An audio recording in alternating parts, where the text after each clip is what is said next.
Welcome, welcome, welcome. We're back for another interview.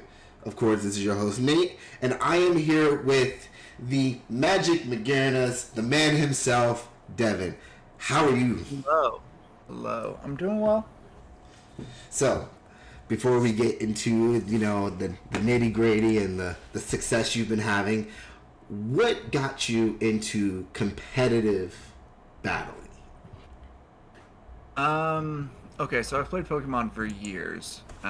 Define I'm years always because we should be around the same age. So I'm thinking Ruby Sapphire time frame. um, yeah, a little bit of, Silver and Gold, but I Okay. was too young to finish it and got lost in a cave and, like, what have you. Um, so, I mean, I remember being 4 or 5, like, sitting up with my Game Boy, like, leaning out the fucking bunk bed so I could get, like, the light from the You didn't have hallway.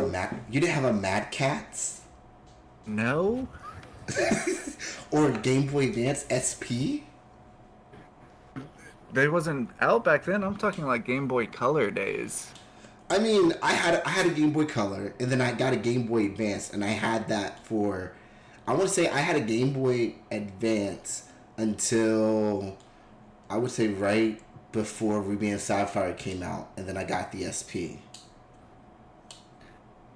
I mean, I went through all of them, and I would frequently lost mine or what have you. And my grandmother was gracious enough to replace them all the time. Um, Damn. Left one in a pizza box in a hotel room in Galveston one time. Like it happens. Bro, in a pizza box? What are you doing? Playing hide and seek?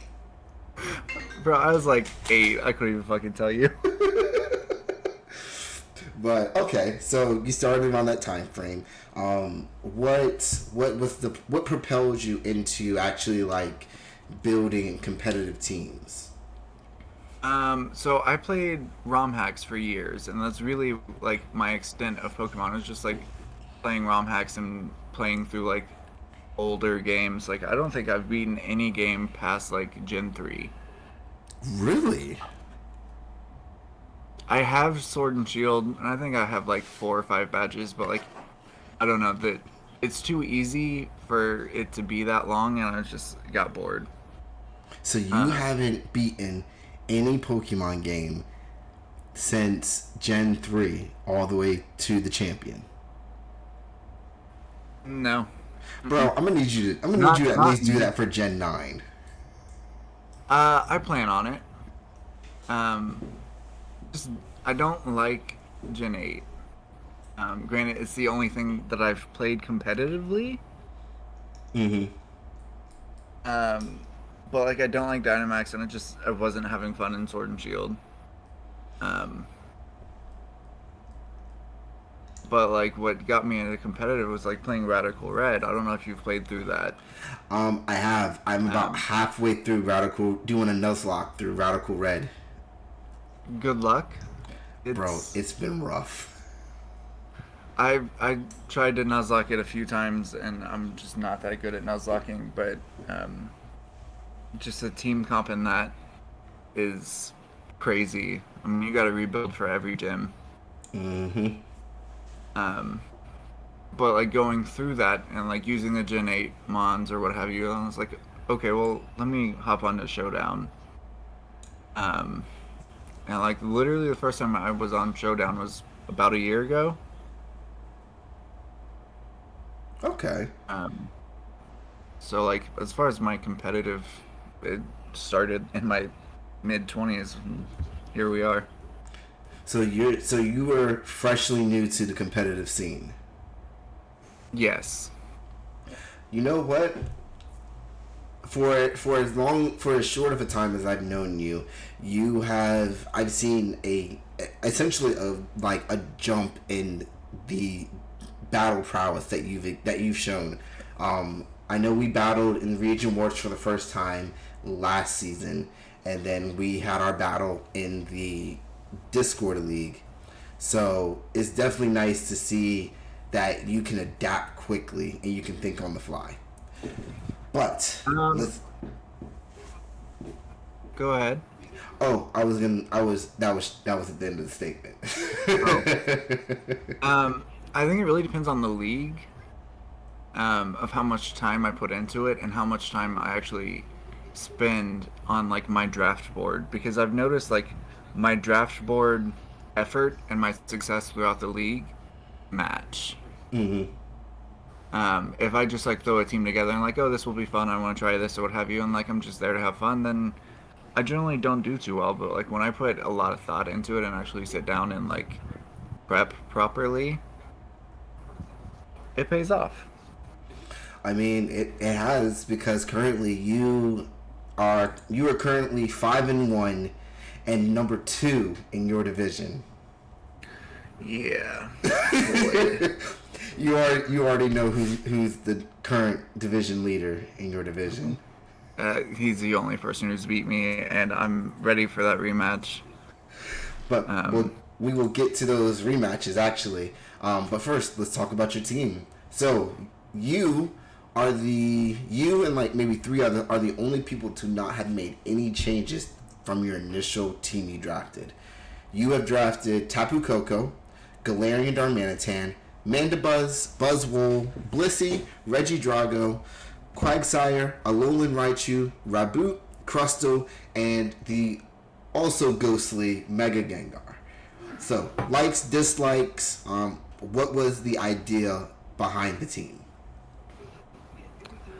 um, so in the beginning of this league, I wanted to use an S tier Mega that like I haven't got to use in a draft league, and I haven't really got to use much at all really, because I don't spend a lot of time in like NatDex AG, Mm-hmm. where a lot of these megas have been banished to. Um, so and there was someone in another league who trapped me with a Gothitelle and set up to +6 in cosmic power and just like absolutely wrecked my day. Mm-hmm. So I wanted Shadow Tag, and was just Gengar was away. Um, and then I believe I drafted Darm round one. I can actually tell you. Let's go to the draft tab. So, your round 1 pick was Mega Gengar. You picked Mega Gengar as your first pick in the draft. Okay, Darn came second. that's okay. So I I feel like Darm is the best in its tier. There are a few that do nothing's as oppressive. There's niches that are filled better or what have you, but like Darm is a menace. And I Bro, think we've seen that thus far. I don't know what his skill count is at. we can always tally it Uh, up. I can go through tonight after I do the other interviews, and I can go through and find everyone's number 1. I believe Darm's mine. Or at this point, it might be Raichu because no one ever preps for it and it just tends to walk all over people. Oh, you mean come in and just click? What is it? What is the Rising electric Voltage. move? Rising voltage. Just rising voltage. Everything. Oh, you resist it. You're still getting one shot by it. Yeah. I mean, it's 140 base power plus electric terrain, and then stab, and then life orb or magnet, which tend to be my two favorite items with that. Um, Mm-hmm. and it's just oppressive. Like there's not much that can take that, and like that was kind of my team style is I wanted a lot of bulk. I mean, we have Blissey and Buzzwole and Quagsire and Mandibuzz, all of which are can wall most things that I come across. Um, it's just a matter of what are they prepping for. Like this game that happened today, like I don't think he prepped for Buzzwole well, and he put a big dent in his. It just worked out, right? Mm-hmm. I don't know if you watched that game yet. I've watched all of your games. Still waiting on the others before I do week 7's recap. But Yeah. so far, everyone seems to prep for Darn G and Mega Gengar, but they keep forgetting to prep for Alolan Chew. And I mean, outside of Regilecki, not much can outspeed it under electric terrain. So I think you will always have that going for you, unless of course someone gets webs thrown down. This is true. Well, it does outspeed Regieleki, in electric terrain. We found this out last week or whatever. This is true. Lucha does outspeed it with Unburdened because he has a speed stat of 118 and not 110. But it's been a great speed check along with like Scarf Darm. But a lot of people, I mean, between Darm and Gengar, it forces you to prep for them. So I see a lot of Mottons run Scarf that then is exploitable by Raichu, which is faster than that Scarf Mon. Or they Scarf into a wall that then walls them because they don't have the power of Band or Life Orb or what have you. So, like, I don't know. I'm happy with my team and what it's forced, the mental game that it's forced other people to play. I mean, just talking to you. That. I mean, just talking to you day in and day out about every week's battle, I can definitely see that people have been stressing building against you because like Floyd has 2 or 3 things that if it gets set up, it's gonna sweep. You have 5. And there's not much setup on my team. Like, realistically, I don't set up that much. I just have things that come in and drop nukes. Exactly. Like, literally, if your team, even if your team just composed of Coco, Alolan Raichu, and then everything to support, that would still be an issue because Alolan Chew, even outside of electric terrain, it still hits hard. It still has a high special attack. So does Mega Gengar. They do. I mean, Raichu's is actually not as high as you think it is. It's only like 95. I mean, but how many? But I mean, look at its speed. Yeah, no, its speed tier in electric terrain is 6 something, or 700 or what have you. So it's a valuable speed check that people haven't exploited, even though they should. I mean, we'll see. I know you do go back and you kind of watch replays on people that you know you want to be. Like, I know you're going to watch your first battle with Floyd, which leads me to my next question, actually. During the second half of the league, you're going to face some familiar teams again, of course. How do you feel your prep in the first battle is going to affect your prep for the second battle? So you're right. I do go watch. I've watched every one of Floyd's. He's the one who beat me, and it's kind of put a chip on my shoulder with him. He didn't do anything personally. Like, he's a nice guy or what have you, but he beat me, and I want my revenge. So versus Floyd, I've got his number. I know how to use my current team to beat him, and we'll see how that ends out in our next match. Now, my week 2 battle. Here, let me pull up. I got the schedule up too. So your week 2 battle was against Allen in the metals, and you 6-0'd him. Okay, no, that was week 3. Was that week 3? No.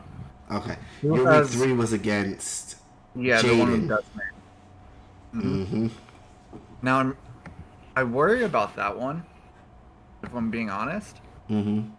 He gave me Dustmane, and that kind of sealed that battle.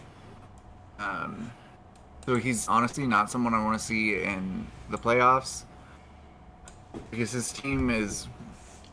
Dustmane is just Dustmane. It's hard to deal with, and it's very oppressive. With Sunchill Strike, you can't Sturdy Red Card it.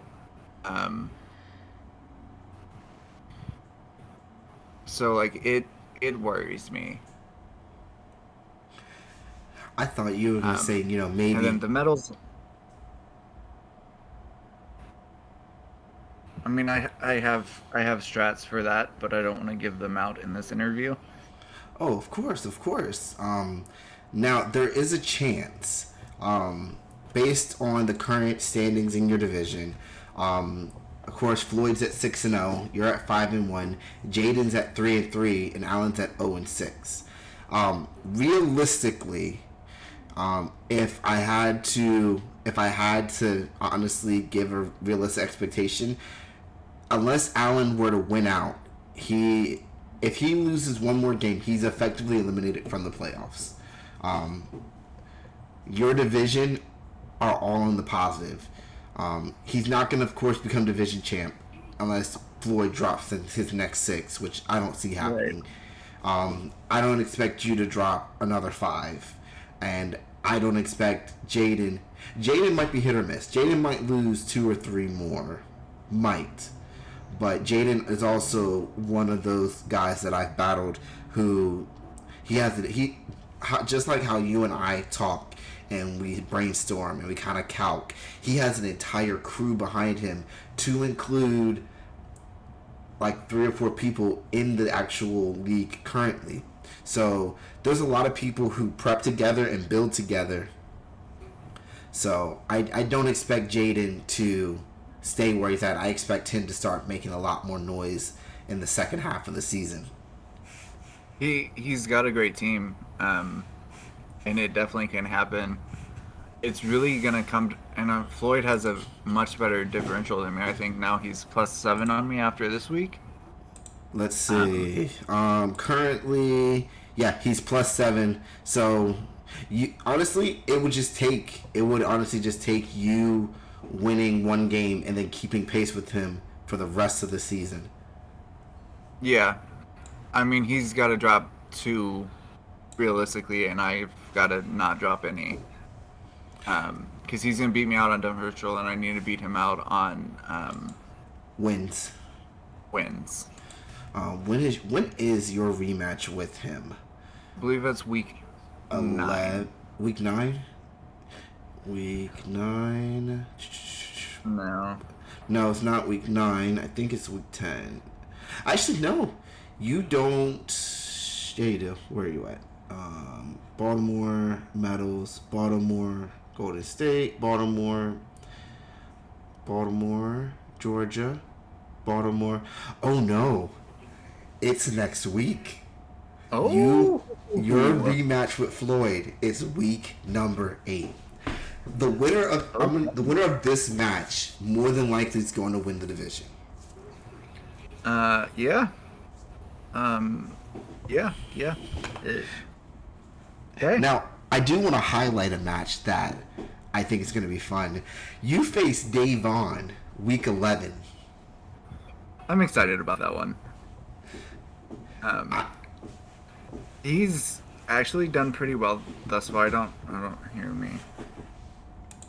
I mean, his entire division, with the exception of one person, is 2-4. So, I thought he was doing better than that. honestly, he's had a lot of hard games, and he's pulled off some impressive wins. Honestly, these 2-4 teams, any of them can turn it around and easily become become an 8-4 or a 7-5 team and make the playoffs. Yeah, they can. They absolutely can. But he's impressed me with some of his prep and what he's done. I mean, at such a young age, like I wish I started at that age. And like, I mean, if I was playing competitively in GSE, like I don't even know where I'd be at today. I mean, I dedicate myself to whatever I decide to play or what have you, but I just think I would be far better if I had that 10 years of experience. I mean, I think everyone has, a time period where they're thinking, if I had just either started sooner or consistently played. Because I think there was like a time period where I left twice and I missed like a span of like 8 months. But in draft league time, 8 months is like 2 seasons worth of experience. Getting to know the meta, getting to know the mons. I think honestly, for being your fourth draft league, you have made a statement, and everyone's watching out for you. Um, I think it might be my like sixth or seventh, because at some point I was doing three at a time or what have you. Yeah, Um, I think I've but done like five at a time. It was rough. it most of the time with my work schedule it works out. But we are getting into the summer months, and we gonna be busy.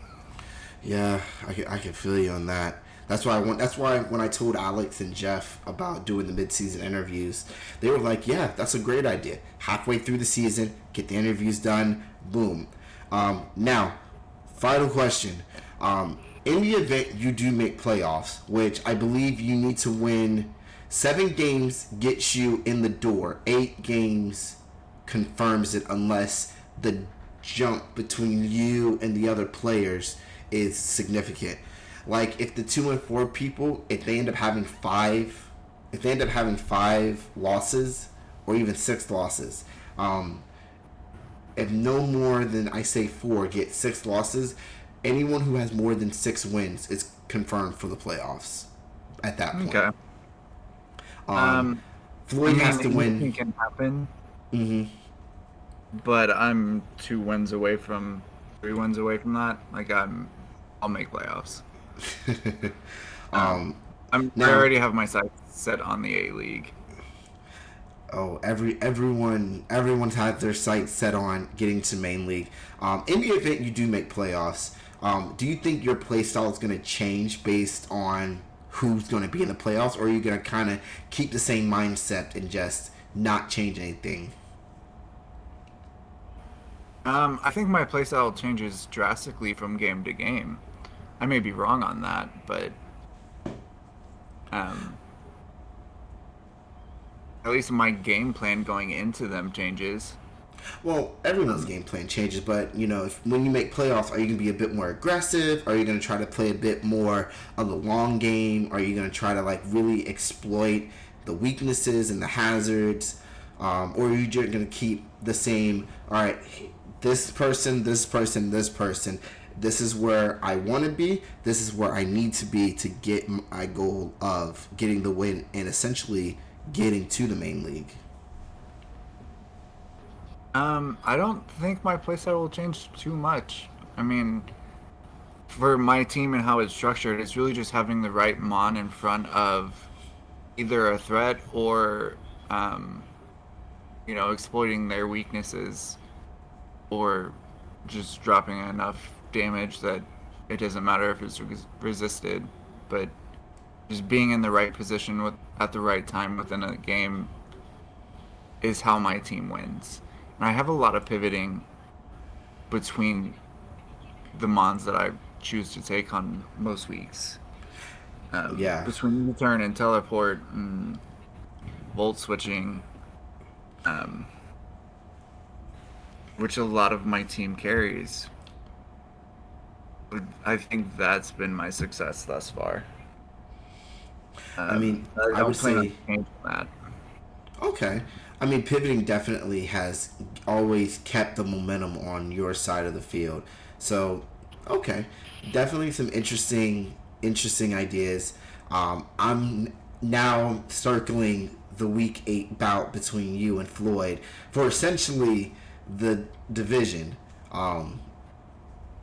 because you both Yeah. have enough wins that the winner of this, even if they were to lose, you know, if they were to lose, 2 more games, I think you two would probably still end up being in contention for the division champion spot, and potentially the first seed, which will be huge. Right. It's a big jump from first seed to fifth because it's really what we're playing for. Um, Hmm. there are a few other contenders out there: Tyler and the Magic Harps, the Grand Bulls. Um, I mean, the so fact that Tyler and Max are both tied with the same record, same division record, it's just their differential. There's a 13 point gap between them. That's big. And their rematches may affect who's in that front seed. Because currently I have a better differential than Max. So if he's on the top of that seed, I'm on the top of my division. Then that will put me in 1, or it would be 2. Well, I will but say that's a big... last season, Tyler last season, of course, had the same thing happen where he and another guy, same record. It came down to their final matchup in the last week, and unfortunately, Tyler lost that match. Ended up falling down to the number 1 seed, and unfortunately he couldn't progress. But Tyler has been one of the more consistent battlers. So who knows? Maybe you end up the number 1. If you do end up the number 1, if the playoffs were to start today, you would be the number 1 wild card, which means you would have Alyssa as your first round. Okay. I mean, it's really going to come down to matchups in the playoffs. Because there's not really a team that I see that other than Jaden's, there's not a team that I look at and fear. That Trick Room team, I don't remember whose team that is. That is Lewis, and he is 2-4 currently. Okay. That scares me just because he's committed to hard Trick Room, and that's just scary. Mm-hmm. I mean, there's ways to get around it or what have you, but him being that committed to speed control and drafting a team entirely around Trick Room, it's ballsy. It's ballsy. I like it. I do like Trick Room. In singles, I don't think it's as viable, but if you commit to it like he has, it's scary. It definitely requires a lot more finesse, and it requires you have to have backup plans to your backup plans, because we're all going to be trying to stop you from going before us. Right. And then him clicking double Iron Bash over anything else when he learns how to do that. That's a conversation to have with him and try to help him along. But thank you, Devon, for the interview. I'm sure everyone who's watching and listening now got a little bit more insight to you, and I'm probably even more impressed at the fact that you're still new to the draft league scene. I've been doing draft league since 2011, and I mean three or four every 3 or 4 months. I've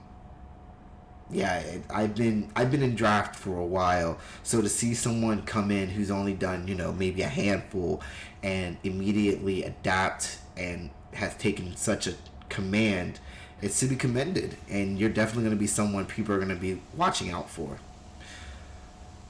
But with that being said, thank you again. Good luck in week 8. We're gonna have to plan something special. And thank you, viewers and listeners, for tuning in. Stay tuned. Got more interviews coming. I know you guys are all excited. And with that being said, you guys have a good evening. Peace. Peace.